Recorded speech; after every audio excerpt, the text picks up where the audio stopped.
partir, voy a grabar. Oye, les comento que acabo de descubrir cómo se hace para que no suene cuando la gente se conecta, no suene el timbrecito. Ahí en participantes donde dice más abajo, ahí aparece la opción que uno puede eliminar. Así que si alguien la quiere desactivar cuando haga sus cosas, ese es el tip. Muy Qué bien, buena, qué buena. Buena. sí, ya está pues. Bueno, vamos a partir entonces. Este es el Journal Club de hoy día. Este es un trabajo publicado en el Anestesia Analgesia en marzo de este año. El título es Infusión continua controlada manualmente, fenilefrina o norepinefrina para la mantención de la presión arterial y el débito cardíaco durante anestesia espinal para anestesia cesárea. Un estudio aleatorio doble ciego. Entonces, antes de entrar de lleno al trabajo, quiero darles algún poquito de contexto en esta cuestión. Entonces, lo primero es que, primero, mencionar qué es lo que sabemos. Sabemos que la anestesia, voy a poner como presentación, la anestesia espinal cesárea es el estándar de oro hoy en día en muchas partes del mundo, incluyendo nosotros. Y uno de los grandes problemas es que si es que uno no hace nada, ninguna estrategia para evitar esto, en 75% de los casos va a haber hipotensión arterial, cuando se usan dosis de bupivacaína sobre 7,5 miligramos, asociado o no a algún coadyuvante. Antiguamente se usaba efedrina, pero la efedrina tiene algunos problemas. Uno es que no la previene y segundo, produce o se ha demostrado que produce acidemia fetal. Así que, por lo tanto, una mala estrategia para evitar la hipotensión arterial y se empezaron a buscar otras alternativas.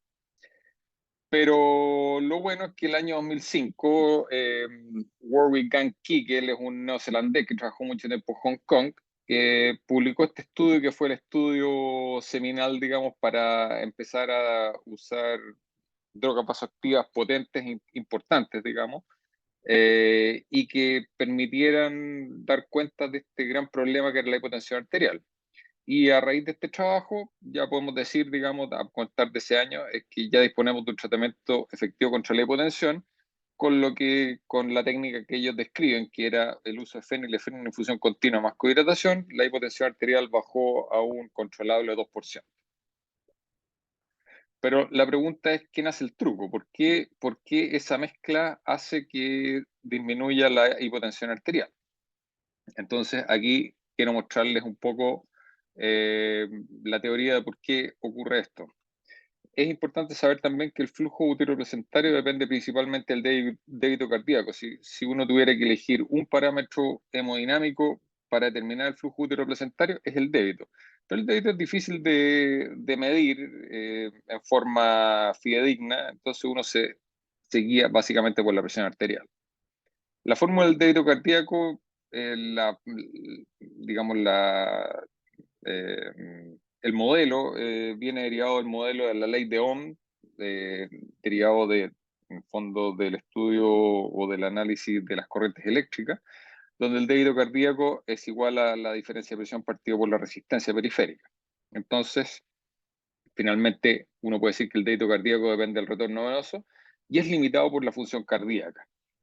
Entonces, para eso quiero mostrarles un modelo que es un modelo hemodinámico, digamos, que se basa en el modelo de la bañera.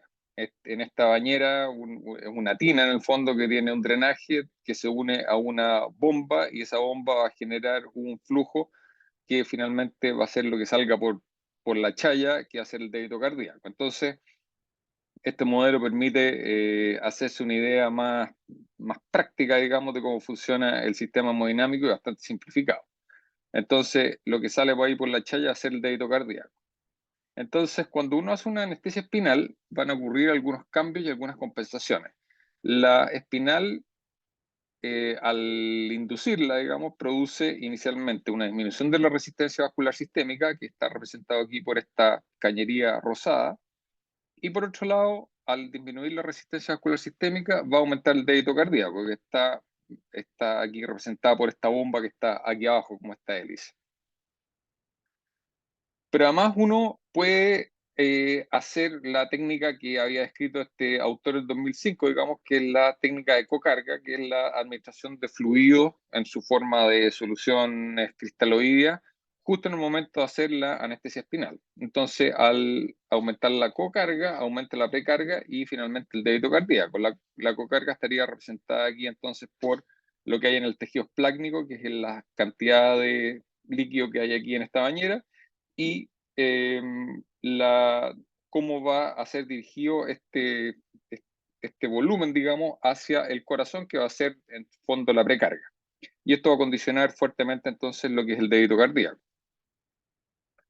El efecto de la cocarga fue analizado en el año 2001 por Pamela Morgan, que hizo este metaanálisis en el cual revisaba todos los trabajos que evaluaban si es que la cocarga servía o no servía, y en este metaanálisis lo que ella encuentra es que la cocarga efectivamente sirve siempre y cuando tenga ciertas condiciones, cocarga por sí misma, digamos, para evitar hipotensión arterial.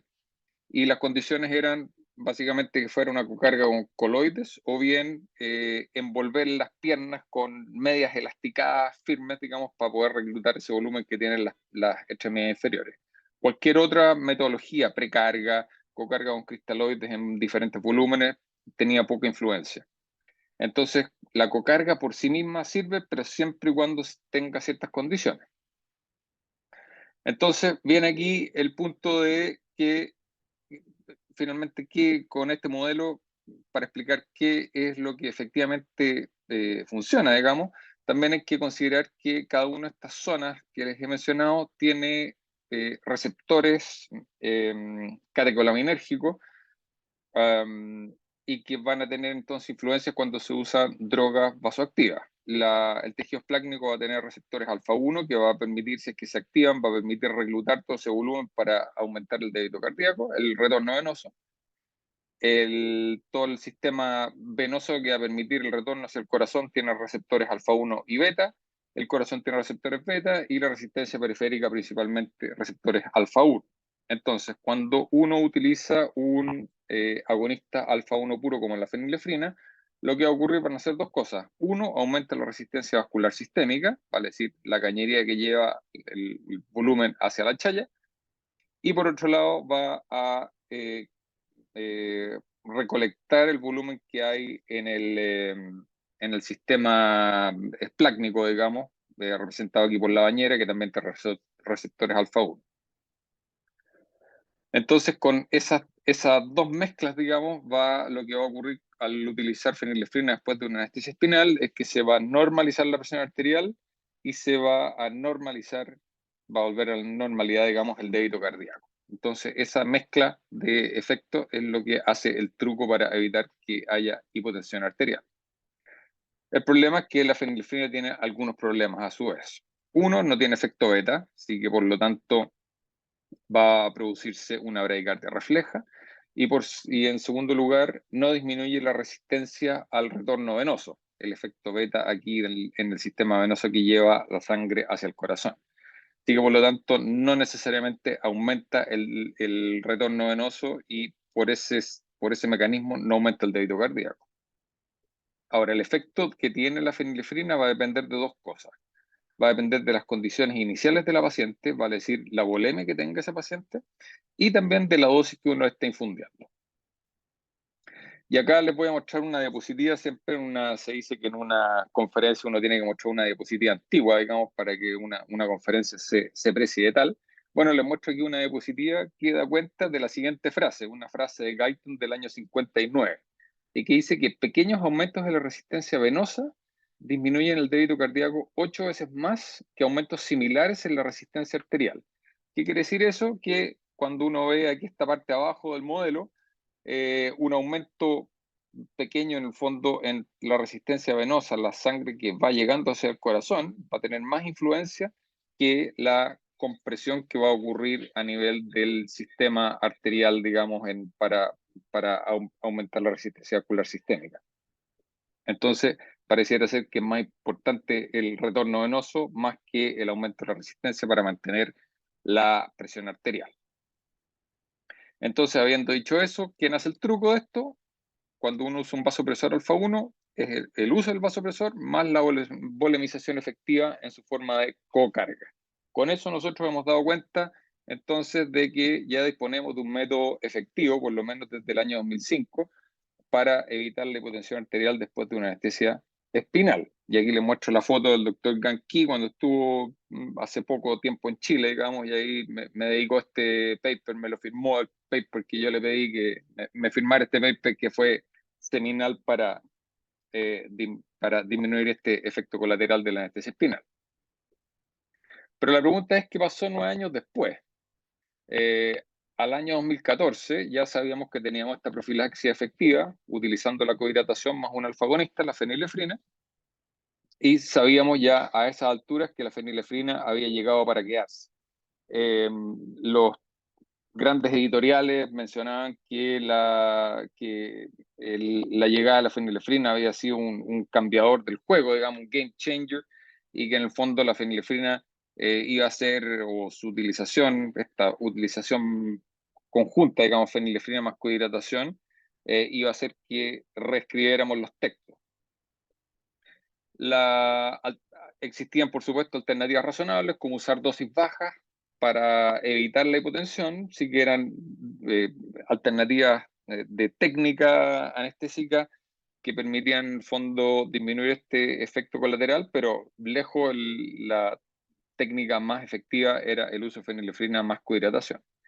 El punto es que en esos momentos apareció en el armamentario la idea de empezar a utilizar otras vasoactivos, otras drogas vasoactivas que tuvieran algún efecto un poquito más interesante. Entonces ahí apareció el concepto del predixeo.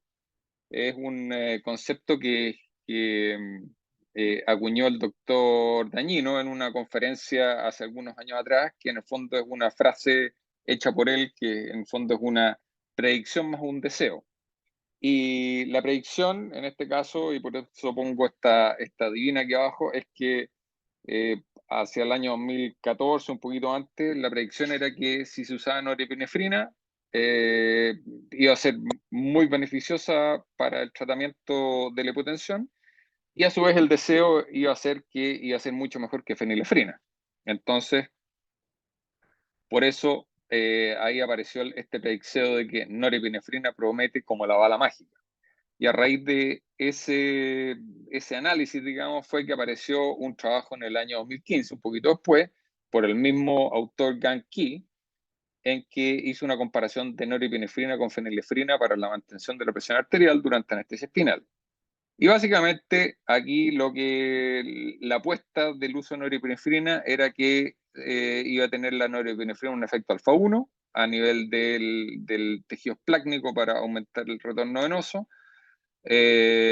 un efecto beta que disminuyera la bradicardia refleja que tiene normalmente la fenilefrina, que tuviera un efecto beta para disminuir la resistencia al retorno venoso y tuviera también un efecto alfa 1 para aumentar un poco la resistencia vascular sistémica. Y con esa mezcla, lo que se predecía era que el perfil hemodinámico de la norepi iba a ser mucho mejor que la fenilefrina. ¿Qué fue lo que encontró aquí? Básicamente fue que utilizando esta relación de potencia norepinefrina-fenilefrina 1:20, encontró que la norepinefrina produce mejor débito cardíaco y menos bradicardia, o sea, las predicciones iban por ese lado. El problema es que no demostraron un aumento del volumen sistólico y por otro lado no hubo diferencias clínicas con fenilefrina. Entonces, hasta ese momento no parecía estos argumentos suficientes como para cambiarse de droga, que la fenilefrina hasta ese momento lleva ya casi 9 años utilizándose con amplia experiencia en hartas partes del mundo, digamos. Entonces, a base de este trabajo no iba a ser razonable cambiarse a norepinefrina. Entonces, teniendo eso en mente, digamos, ese marco teórico, es que vamos a revisar este trabajo. Este es un trabajo francés, donde su primer autor es Olivier Belin, es un autor que tiene 4 trabajos publicados en PubMed previamente. Él trabaja en un hospital que queda en Orleans. Orleans queda en Francia, al sur de París, en el Valle del Loira, es una ciudad que tiene alguna importancia histórica, donde vivió Juana de Arco, y fue precisamente en esta ciudad donde ella impidió la invasión inglesa a Francia. Así que en esta zona año a año se celebran algunos festivales en su honor, etc. Así que es de esa zona. El hospital de Orleans es un hospital bastante grande, de 1.200 camas, que queda en un terreno como de 200.000 metros cuadrados. Es un hospital que fue creado el año 2015 y inaugurado el 2016. Así que es un hospital más o menos grande, importante para la zona, un centro de referencia de diferentes especialidades. Bueno, yendo ahora de lleno al trabajo. Resulta que este trabajo, los autores eh, dan algunos datos de por qué quieren hacer este trabajo. Entonces, lo que sabemos es que la hipotensión postespinal en obstetricia es frecuente, lo que yo ya les mencioné, y que la fenilefrina puede contrarrestar este efecto. El problema es que produce bradicardia materna y eventual compromiso del débito cardíaco, un descenso. Y la norepinefrina podría dar menos bradicardia y disminución del débito cardíaco. El problema es que hasta ese momento, digamos, hasta ahora hay 2 estudios aleatorios con resultados positivos y negativos, uno de ellos que es el que yo ya les mostré. Entonces, el objetivo de este trabajo fue hacer un estudio aleatorizado, doble ciego y controlado de pacientes sometidas a cesárea electiva con anestesia espinal, y determinar si existiría una ventaja sobre el índice cardíaco materno al infundir profilácticamente una infusión continua de fenilefrina o norepinefrina para controlar la presión arterial. La hipótesis de estos autores fue que la norepinefrina sería más efectiva que la fenilefrina para mantener el índice cardíaco medido por un método no invasivo. Entonces su hipótesis es que ciertamente le creen a la norepinefrina que va a ser mejor que la feni. Entonces, ¿cómo lo hicieron? El material y métodos, ellos hicieron un estudio pragmático, doble ciego, de grupos paralelos, aleatorizados y controlados. Es un estudio unicéntrico en esta maternidad en el Centro Hospitalario de Orleans. Fue un estudio que duró 10 meses el reclutamiento, y mencionan que tuvieron un comité de monitorización de seguridad con criterios bien definidos para la atención del protocolo, y que lo iban a hacer cada 40 pacientes. Ellos efectivamente, los 40 pacientes, hicieron un análisis de seguridad y no encontraron ningún problema, así que continuaron con el estudio. Y mencionan también los criterios de inclusión y exclusión, los que están bastante adecuados. La laterización la hicieron en bloques de 4 en proporción 1:1 para evitar desbalances durante el progreso del trabajo. Tenían una enfermera de investigación que generaba las jeringas de 50 ml, 2 jeringas que podían ser o norepinefrina con una concentración de norepinefrina de 5 microgramos por ml de norepinefrina base, y la otra jeringa de fenilefrina de 50 microgramos por ml. Nosotros acá en la Católica tenemos jeringas de 100 microgramos por ml, así que esta es una jeringa a la mitad. Ambas jeringas de 20 ml. La equipotencia entonces que ellos utilizaron para este trabajo fue de 1:10, que esto pudiera tener algunas implicancias en los resultados que se los voy a mencionar un poquito más adelante. Para la medición del débito o las mediciones en general, hicieron monitorización habitual, pero para la medición del índice cardíaco utilizaron un monitor de índice cardíaco no invasivo llamado NICOM, que se basa en medición en base a bioreactancia. Hacían registros de índice cardíaco cada 30 segundos y presión arterial cada 1 minuto. Las mediciones eran con la paciente en supino y con una desviación uterina hacia la izquierda de 10 grados. La anestesia espinal que se les puso a todos los pacientes fue una anestesia espinal estando la paciente sentada, y una mezcla de sufentanil 2,5 microgramos más 100 microgramos de morfina, y a esto le agregaban bupivacaína hiperbárica en dosis que iban entre 8 a 12 miligramos dependiendo de la altura de la paciente. Todas las pacientes recibieron a su vez una cohidratación con solución Rinkel lactato de hasta un litro en el fondo. Generalmente lo que se recomienda es aproximadamente 10 ml por kilo, a pasar rápido durante el proceso de la punción espinal. Entonces la administración de las drogas vasoactivas era en esta formulación, en forma de ml por kilo por hora. Y la dosis inicial o como partían era con 0,6 ml por kilo por hora, que podía ser norepinefrina o fenilefrina, ¿cierto? Para norepinefrina, esto equivale a 0,05 microgramos por kilo por minuto y para fenilefrina equivale a 0,5 microgramos por kilo por minuto. A- a- Como forma de referencia, nosotros habitualmente acá en las pacientes operadas de cesárea, con la técnica que usamos nosotros partimos con fenilefrina a 0,6 microgramos kilo minuto. Aquí ellos parten con 0,5. Y esto daba una velocidad inicial entonces de 42 ml hora. Y esto es lo que ellos iban a variar en su trabajo, la velocidad de la infusión de la bomba en ml hora. Así que todas partían con 42 o alrededor de 42 ml hora porque dependía del peso de la paciente. Entonces las modificaciones iban a ser en base a la presión arterial sistólica, que tenía que mantenerse entre 90 y 110% de la basal. Se considera hipotensión arterial cuando era bajo 80% de la basal. Entonces los cambios de velocidad de infusión iban a ser entre 5 a 10 ml por hora, hacia arriba o hacia abajo, para mantener entonces nuevamente la presión lo más cercana a la basal. El desenlace primario fue evaluar la evolución del índice cardíaco desde la medición basal hasta el clampeo del cordón, y esto medido como porcentaje de la basal. Los desenlaces secundarios fue la misma metodología, pero para la presión arterial sistólica, la media, la frecuencia cardíaca, el volumen sistólico indexado y la resistencia vascular sistémica indexada también. Eventos adversos, ellos consideraron eventos adversos como la presencia de presión arterial sistólica menor de 80 o que bajara bajo 80 milímetros de mercurio, hipertensión definida como presión arterial sistólica sobre 140 milímetros de mercurio, hipotensión también definida como presión arterial media bajo 65 milímetros de mercurio, bradicardia definida como frecuencia menos de 60 por minuto, presencia de náuseas, vómitos y mareos, necesidad del uso de atropina y efedrina, presencia de algunos desenlaces fetales como pH fetal menos de 7 o base excess menos de 12 miligramos por litro, y presencia de hipoglicemia fetal grave definida como menos de 0,36 gramos por litro de glicemia. Y finalmente, algún valor de Apgar menor de 7. Para el análisis estadístico, ellos determinaron los puntos de medición del índice cardíaco que se estandarizaron para básicamente tres puntos que eran estandarizados. El punto 1, que era el basal, cuando se iba a empezar a poner la anestesia espinal.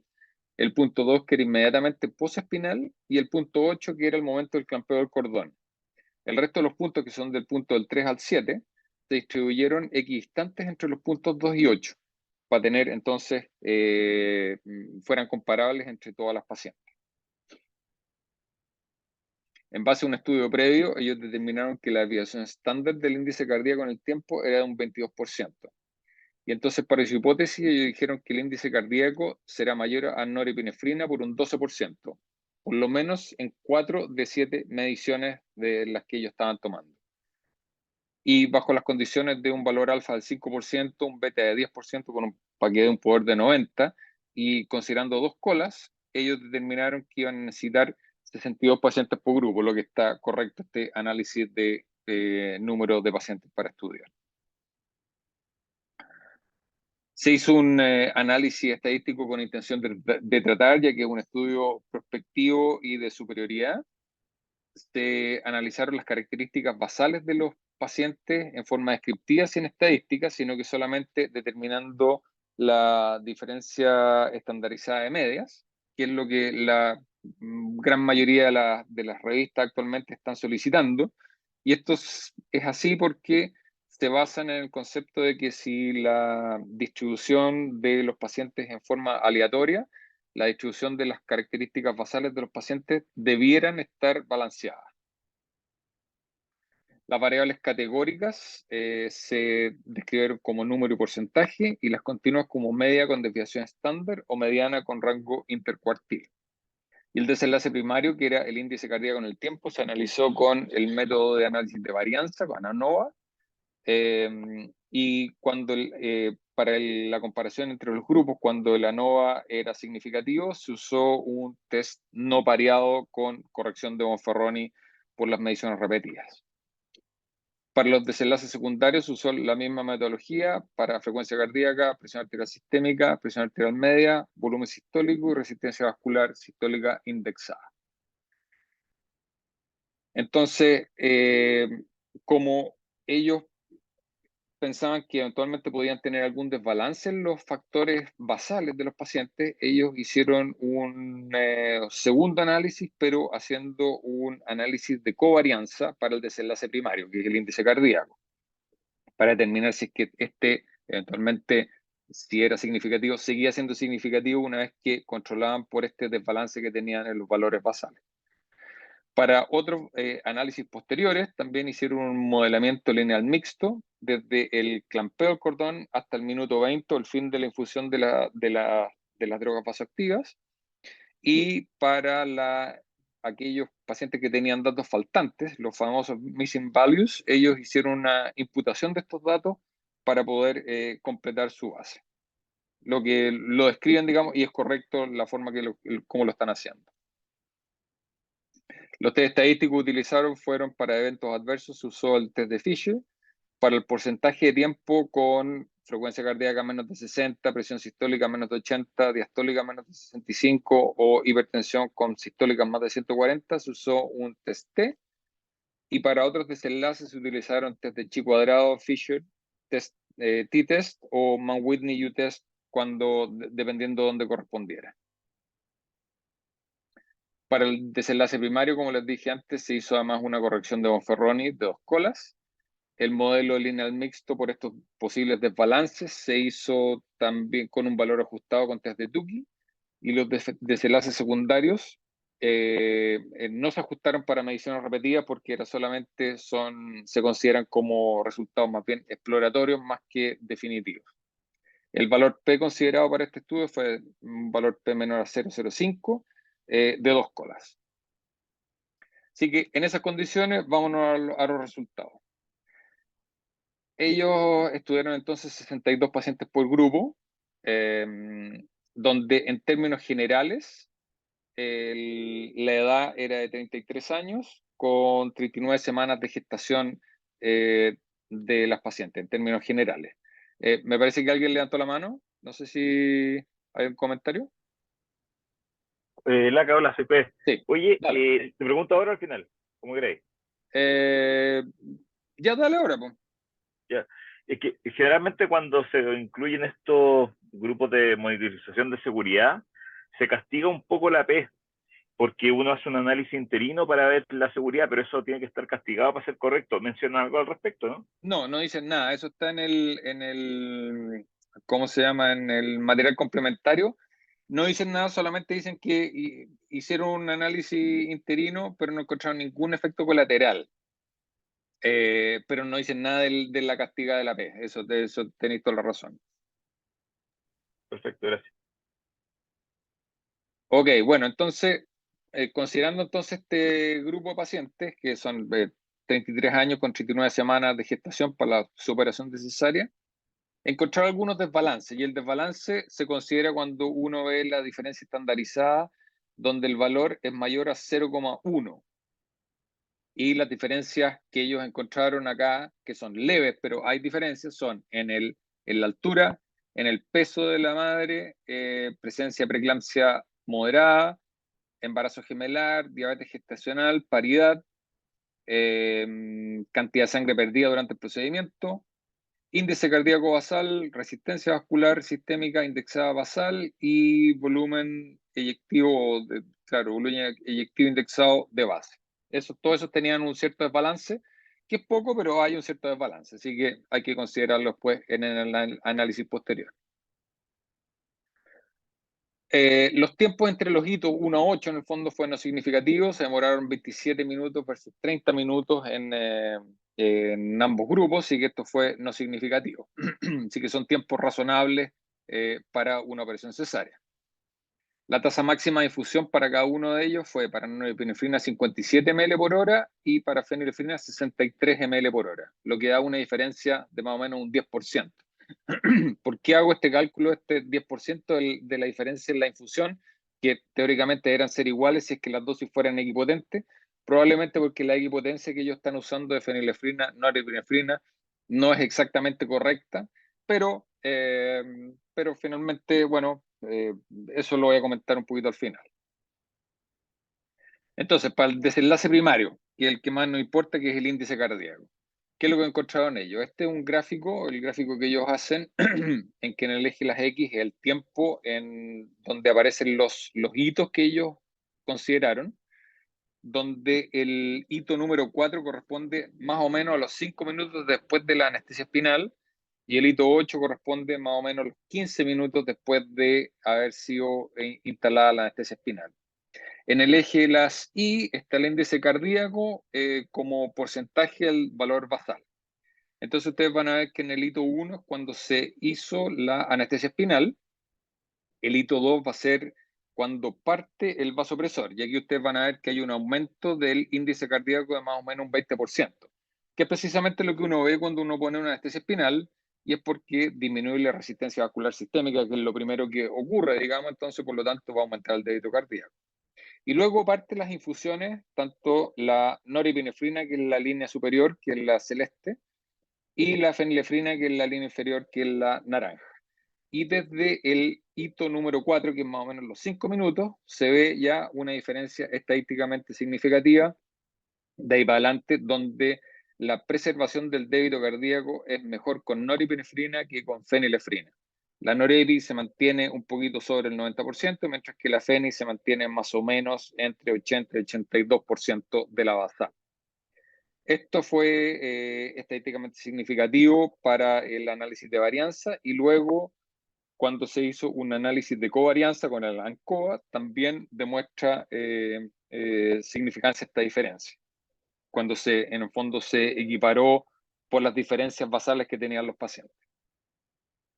Así que el desenlace primario, finalmente, la demostración acá, al menos, que el índice cardíaco se preserva mejor con norepinefrina que con fenilefrina.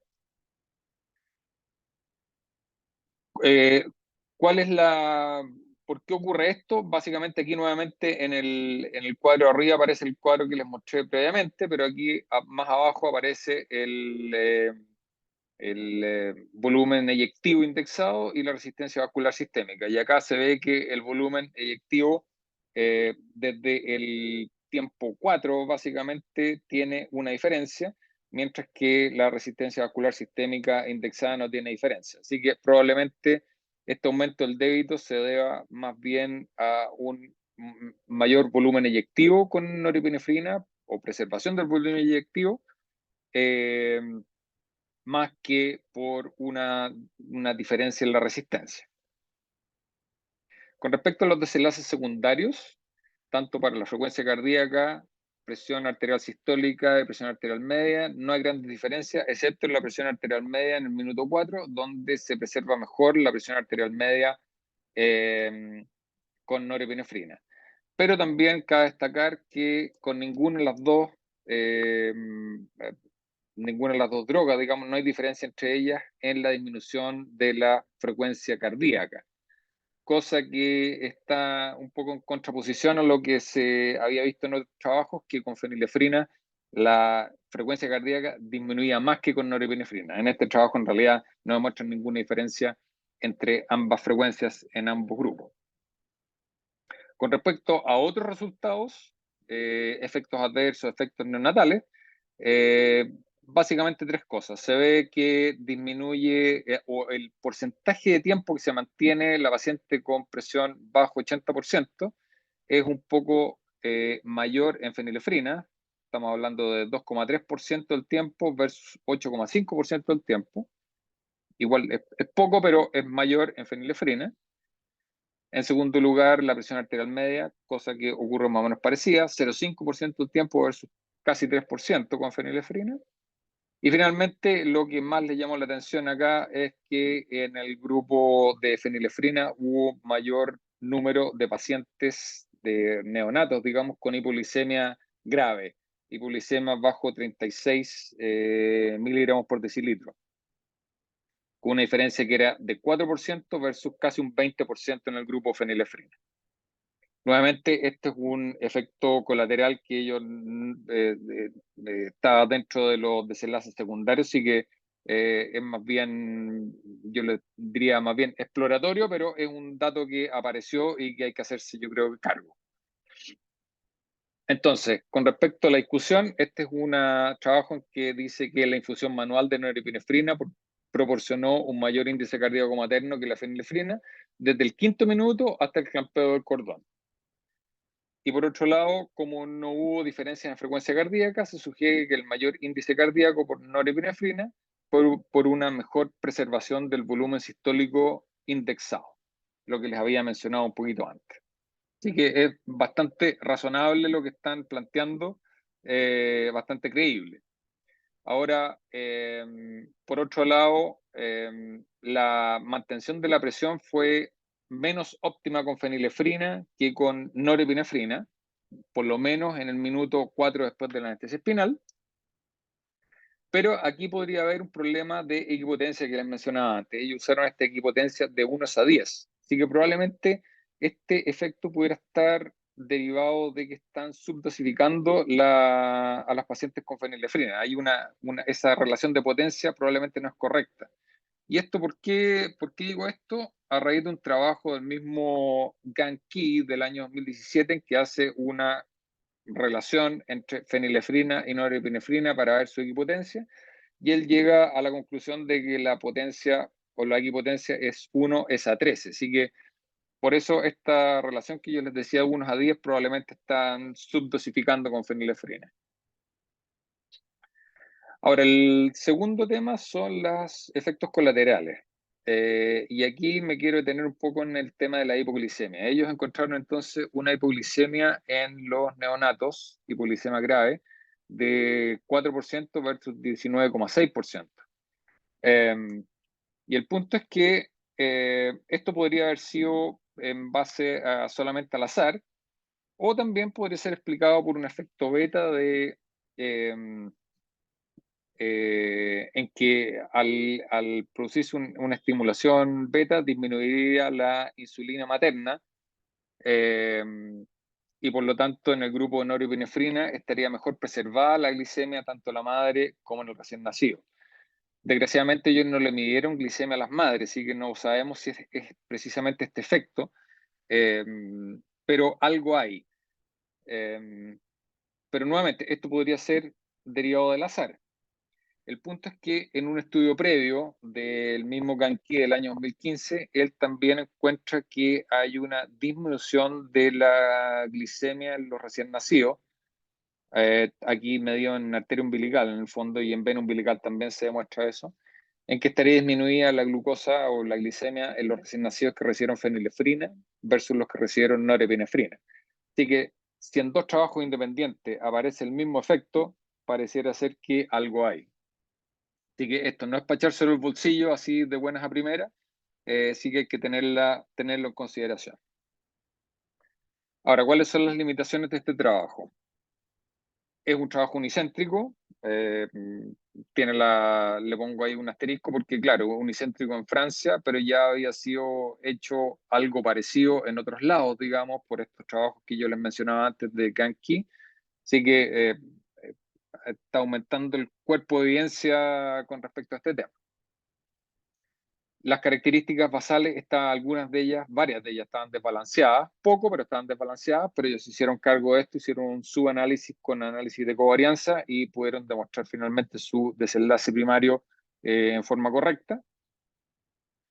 Es un trabajo que no tiene poder para detectar efectos adversos, por ejemplo, la acidosis neonatal, porque aquí los efectos neonatales clínicos, digamos, no hubo gran diferencia, o ninguna diferencia en realidad, pero nuevamente no tenía el poder suficiente para detectar eso. Y finalmente el foco es en el índice cardíaco versus los efectos clínicos. Entonces la pregunta es si realmente importa que haya una pequeña diferencia en el índice cardíaco si es que en los efectos clínicos no hay ninguna diferencia. Bueno, yo creo que finalmente sí importa, porque nosotros estamos hoy en día en el tema de la sintonía fina de las cosas que hacemos, probablemente en anestesia, en cada una de las especialidades.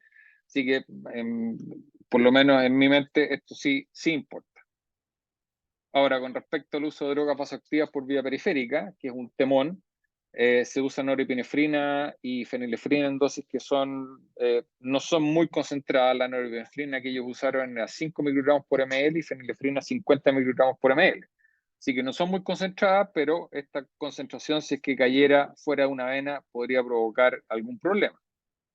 Y al respecto de esto es que se han ido regando algunos dogmas, y uno de ellos, que aquí quiero mostrarles dos, a modo de ejemplo, digamos, este es un pequeño paréntesis. El primero es que el año 2021 apareció este trabajo en que se demostraba que en pacientes que han tenido una cirugía de vaciamiento axilar por un cáncer de mama, si es que uno pone la vía venosa en el mismo lado, no produce ningún efecto colateral, no aumenta volumen, no hay extravasación, no hay grandes problemas que si uno comparado con si uno pone la vía venosa en el otro brazo. Así que ese fue el primer dogma derribado, digamos. Y el segundo es básicamente el uso de drogas vasoactivas por vía periférica.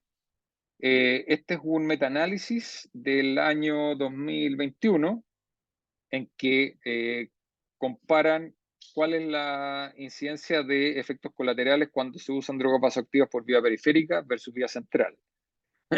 Y ellos encuentran que utilizando drogas vasoactivas en diferentes concentraciones, digamos, pero más o menos las que yo les he mencionado, encuentran que hay una incidencia de efectos colaterales de 1,8% en adultos y 3% en pediatras, en pediátricos, en niños, que son valores bastante cercanos o incluso menores a las complicaciones que pueden haber por un catéter venoso central.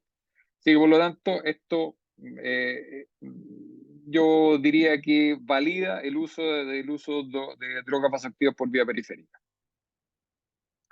Entonces, finalmente, recapitulando, la norepinefrina hace su efecto nuevamente a nivel del tejido esplácnico, reclutando volumen para aumentar el débito cardíaco.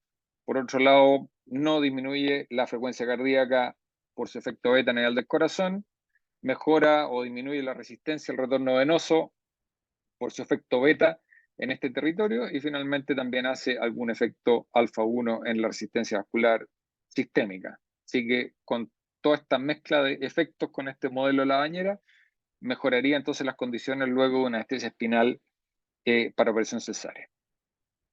La gran pregunta, ¿cuánto cuesta esto?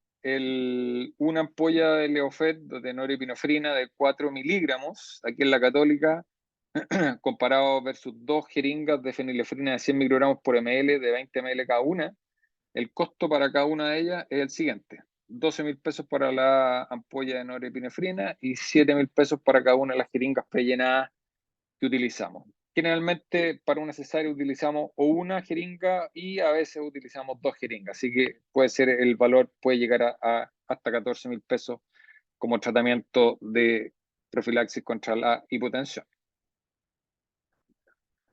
Así que eso, dejo abierto entonces aquí el micrófono para las preguntas que puedan aparecer.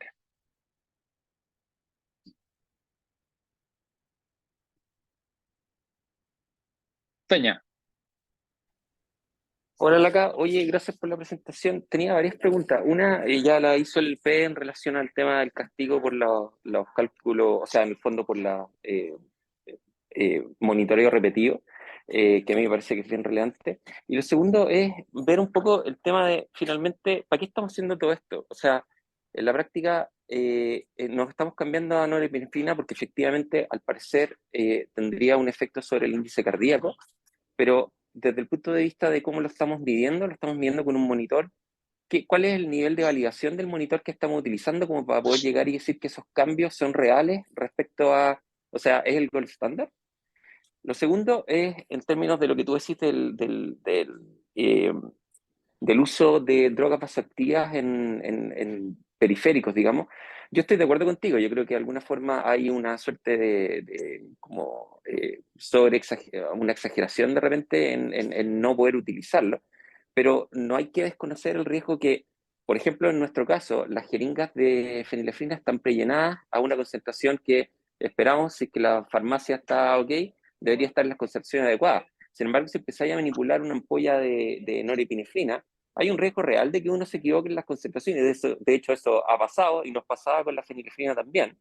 Y en la práctica que podáis dar una concentración mucho más alta con todos los riesgos que eso implica, incluyendo la posibilidad que no estemos hablando de una buena vía periférica, que estamos poniendo esas cuestiones por un teflón 22 no adecuadamente instalado. Entonces, en ese sentido, un poquito a lo que voy es, con todo esto, cómo este trabajo cambia o no cambia nuestra forma de trabajar, digamos, ¿ya? Y honestamente, desde el punto de vista ya del cambio que significó efedrina a fenilefrina, más allá de los cambios, digamos, desde el punto de vista del pH de cordón, ¿eso tiene algún impacto más de más enanos metidos a la UCI? ¿Se sacan menos puntaje en la prueba de aptitud académica o como se llame ahora? Eso, de alguna manera, ¿cuál es el reflejo que existe ahora en este potencial cambio entre feni y norepinefrina? Con este caso no me queda muy claro, ¿cachai? Sí, súper buenos los comentarios y están todo eso en el tapete. A ver, primero, con el tema del gold standard de índice cardíaco, este nuevamente era un estudio pragmático, así que aquí invadir a las pacientes para tomar unas mediciones con catéter de arteria pulmonar no es una alternativa y probablemente va a ser muy difícil que alguien eventualmente llegue a una cosa así. El monitor, el Nikon, está usado en varios otros trabajos, así que hasta el momento es lo mejor que hay. Eh, no ha sido validado contra catéter de arteria pulmonar en pacientes embarazadas, así que nuevamente eso, no creo que vaya a existir algo cercano a eso, no creo, pero por el momento es lo mejor que tenemos, así que creyéndole a eso es razonable, digamos, sobre todo la evolución en el tiempo, porque el valor absoluto no es tan importante como la evolución en el tiempo, y eso es bastante consistente. Eh, sí que yo tiendo a creerle. Y con respecto al uso de droga vasoactiva, la norepinefrina eh, ciertamente puede existir problemas en la preparación de la norepinefrina, pero eso mismo ocurrió con la fenilefrina. O sea, cuando partimos con la feni también existía la probabilidad de que tuviéramos un error de diluciones y de dosificación, etc. Para la norepi, probablemente hacia dónde va a ir esto es que vamos a tener que tener jeringas precargadas con fenilefrina en concentración de 8 microgramos por ml. Y teniendo una jeringa que viene precargada así, va a ser equipotente en el fondo con la fenilefrina de 100 microgramos por ml que estamos más acostumbrados. Ahora, tenemos que hacer ese camino, si es que decidimos cambiarnos, digamos, hay que hacer el camino del paso de la feni a norepi, eh, y con todos los riesgos que eso implica. Sufrimos ese cambio de cuando empezamos a usar fenilefrina, sufrimos el cambio, tuvimos un montón de accidentes, un montón de errores de dosificación, errores de programación de bombas que siguen ocurriendo hoy día, digamos. Así que ciertamente ese es un problema y tenemos que estar más atentos nomás y no bajar la guardia. La pregunta es si nos vamos a cambiar a norepinefrina. Y tu pregunta es en base a qué argumento nos cambiaríamos. Bueno, y el argumento, como yo les decía al final, es en relación a la sintonía fina nomás. ¿Ah? Porque grandes cambios clínicos, si es que no usamos nada y las pacientes se hipotensan y vomitan, finalmente no pasa nada. Nos pasamos décadas así dándole fenilefrina, o sea, efedrina a las pacientes y no pasaba nada finalmente. El resultado era exactamente el mismo. Pero hoy en día la diferencia es que las pacientes están más confortables, no vomitan, no se marean, su presión está completamente estable. Eh, a uno como tratante, digamos, le da un poco la satisfacción de que da la sensación de que uno lo está haciendo mejor. Y yo creo que si es que uno, bajo ese argumento, uno compara fenilefrina, norepinefrina, pudiera ser que con norepi la cosa fuera, esa sintonía fina fuera un poquito mejor. yo tiendo a creerle. Hasta el momento ya van al menos 2 o 3 trabajos con resultados favorables, que son independientes entre ellos, así que empieza el cuerpo de evidencia, se va haciendo cada vez más firme, y creo que va por ese lado la cosa, digamos. Todavía no me animo a completamente partir a utilizar Norepi, pero yo creo que es cosa de tiempo.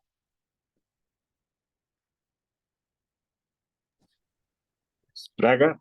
Bueno, eso iba para allá mismo mi comentario, que yo no sé si con un trabajo de 100 personas o 120 yo me cambiaría por una práctica clínica que lleváis unos 4 años o poco más, y viendo que es relativamente segura y anda ahí más o menos bien. Yo creo que todavía me esperaría. Yo creo que es bueno ponerle un ojo, ponerle como una estrellita ahí y ver si es que van a salir más publicaciones y cosas, y ponerle un ojo, claro, pero yo no sé si cambiaría mi práctica clínica con este trabajo en particular.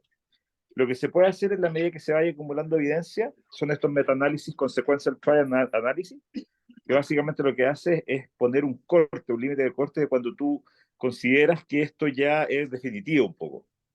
Esa es una forma estadística, no vale la pena profundizar en eso, pero existe la posibilidad que básicamente juntas todos los trabajos, haces el análisis como si fuese un gran trabajo, obviamente ojalá los trabajos sean lo más parecido posible, etcétera, y llega a un nivel de evidencia o de efecto en el cual hacer más trabajos sería como innecesario o fútil. Así que es que yo como pienso como que va a ir esta cosa para más adelante, probablemente en la medida que se vaya acumulando evidencia. Pero insisto, yo también estoy de acuerdo contigo que tal vez con este trabajo en particular yo no cambiaría mi práctica, sino que esperaría un poco.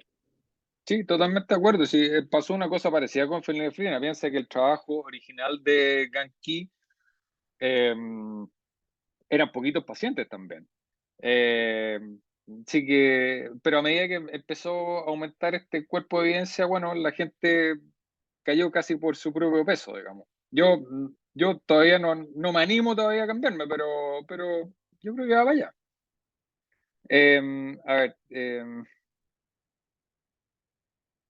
A ver, el Seba Silva pregunta si en todo este tiempo con el uso de Fenia en bomba de infusión continua, ¿les suena a ustedes más hipoglicemia neonatal? No que yo tenga conocimiento, o sea, no, por lo menos no, los neonatólogos no han piteado por ese lado, nada, nada, en absoluto. Pero no lo hemos buscado tampoco. Así que a lo mejor es una cuestión subclínica, ¿te fijáis? Y podría ser.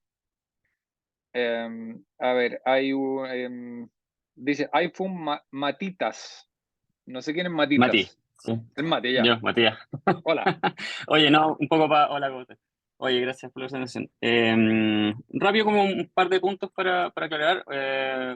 Mira, lo de la Norepi pasada por periférica, tú bien mostraste ahí uno de los metaanálisis, pero hay más evidencia al respecto. Uno efectivamente puede de manera segura pasar norepinefrina en una vía periférica, siempre y cuando sea una vía más o menos relativamente gruesa. No tiene que ser tan gruesa tampoco, pero ojalá que la discusión sea bien diluida, como bien ahí mostraste en el trabajo. Lo ideal es que sea al menos menos de 8, o sea, ideal entre 4 a 6 gamas por ml, eso es como lo ideal. Y ahí sería más o menos seguro usarlo.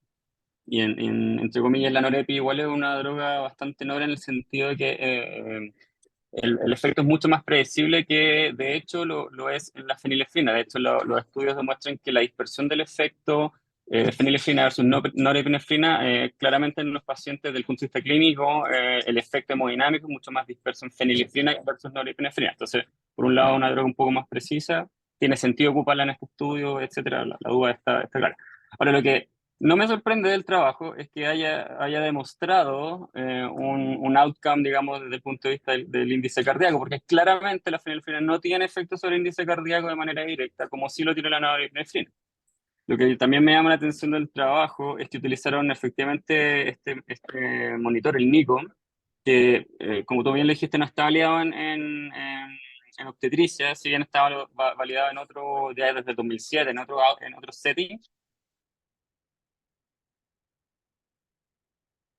De hecho, se ha encontrado que la variabilidad, la variación entre el índice cardíaco entre Nikon y PAC básicamente ronda entre el 10 y el 20%. O sea, el error que tiene es más o menos ese. O sea, es más o menos impreciso en verdad. Un error del 20% es bastante. Es un monitor interesante, digamos, es no invasivo, está un poco de moda porque claramente lo único que significa es poner un par de parches y que igual es súper útil, digamos, en ese sentido, pero no está como al nivel de compararlo obviamente con un catéter arterial pulmonar o con otros métodos no invasivos también como la ECO, por ejemplo, la ECO mucho más precisa en ese sentido. Ahora también lo otro que me llamó la atención es que vieron outcomes en macrohemodinámico, no midieron ningún marcador de perfusión, por ejemplo, delta CO2, un lactato, alguna cuestión así, y sin embargo ellos vieron, si bien no querían encontrar y no estaba, la potencia del trabajo no era para buscar este tipo de efectos, vieron que hubo hipoglicemia neonatal más con el uso de Norepi que con Fen, y eso no es para sorprenderse, de hecho el efecto beta que tiene es lo suficientemente intenso como para depletar las reservas de glucógeno en neonatos. Y eso es uno de los motivos por los cuales no se usa como droga inicial de primera línea, de hecho, en neonatos que están en algún estado de shock. Son como cosas para tener como en mente. Dentro de todo, y siguiendo un poco la discusión, y yo no siendo un experto obviamente en obstetricia, como que con este trabajo no me quedaría conforme para cambiar la estrategia. Creo que Fenilefrina en el sentido mucho más segura, ofrece un mejor perfil, a pesar de que no es tan precisa en el efecto hemodinámico. La Norepi, si se te escapa un par de ml más o menos, la verdad es que puede ser hasta súper catastrófico. Y lo otro, lo que sí me llama la atención es que sí he visto en otros centros y también, bueno, formación, y insisto, no soy experto en obstetricia, es que este trabajo partió con la premisa de que usaban dosis espinales de entre 8 a 10 miligramos de UPI y Pervara. Y también en otros centros se utilizan dosis muchísimo más bajas de UPI inicialmente, que básicamente es lo que genera la hipotensión. Entonces, mi planteamiento es, ¿por qué no, en vez de generarnos este problema de la hipotensión con dosis alta de bupi y meterle norepinefrina, que es fenilefrina, y exponiendo al paciente a otros riesgos eventuales de los cuales no sabemos, no estamos midiendo bien tampoco, ¿por qué no nos bajamos inicialmente con la dosis de bupivacaína? No sé. Esa es Sí, como por eso yo mi decía que pregunta. voy a terminar, o sea, voy a contestar esa pregunta. Por eso una de las estrategias que se utilizaban, digamos, era bajarse con las dosis de anestésico local. El problema es que bajarse, porque alguna gente dice, no, yo uso muy bajito, uso 5 miligramos y no sé qué más. Es como el mambo anestésico, digamos, el limbo anestésico, bajarse lo más posible, casi siendo el héroe.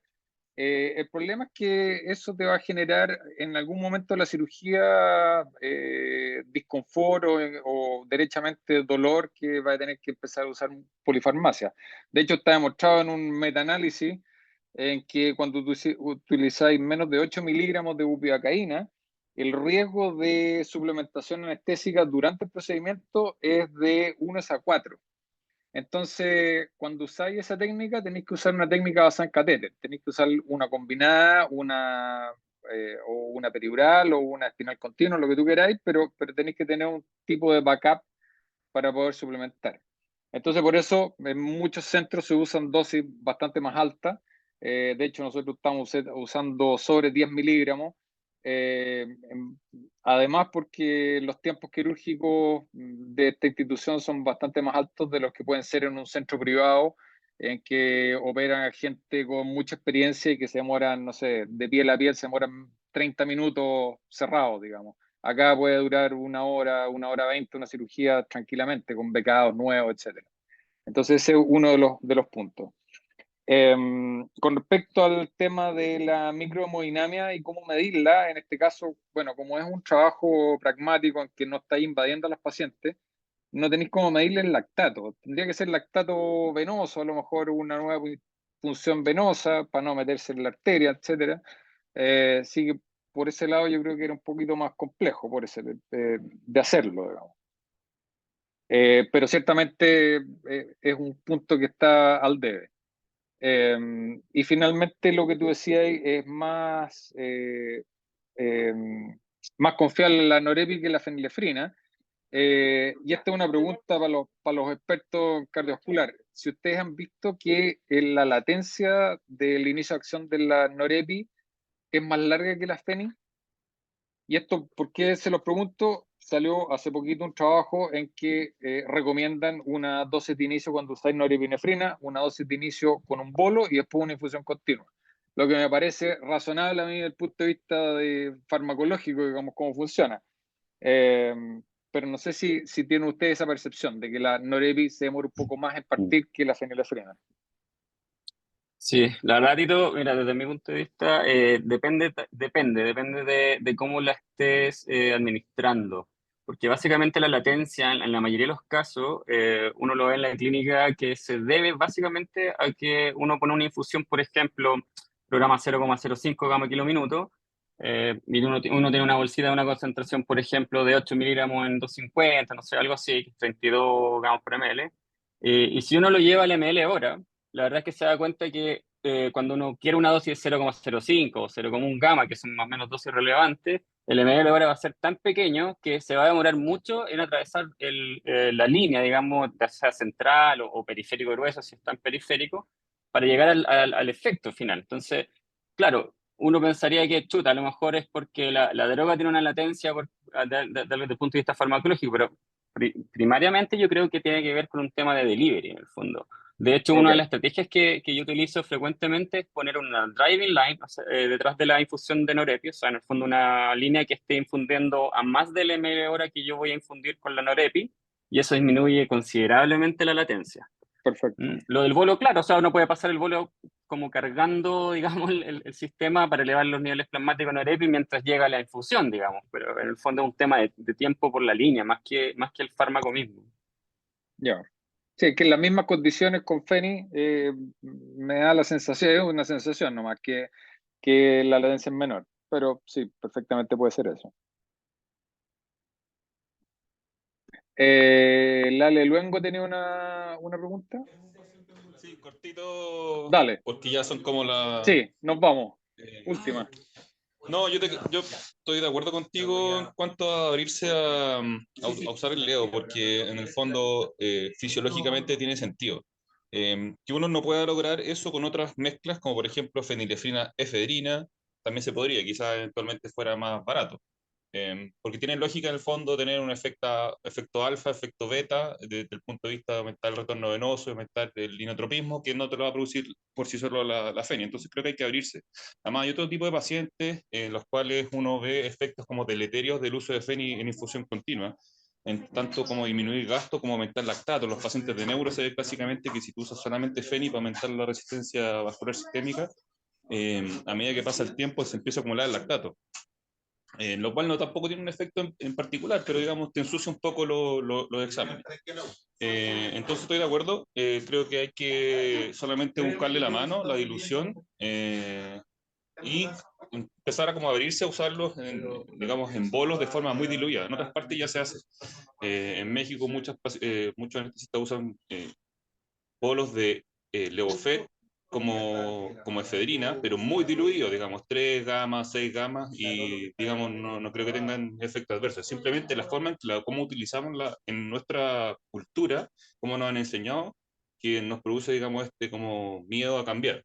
Sin embargo, si quisiésemos hacer el cambio definitivo, obviamente habría que, como por así decirlo, estandarizarlo, hacer una educación y nuevamente como familiarizarse de forma muy prolongada para que nadie cometiera errores en el inicio. Y siempre muy diluido, digamos. Yo creo que es un problema de dilución más que el uso de la droga. Eso. Perfecto. Ya, bueno, oye, le agradezco la presencia ya un poquito tarde, así que, bueno, que tengan buen fin de semana y le agradezco de nuevo la presencia para el Journal. Nos vemos. Saludos, Gracias, Luis. gracias.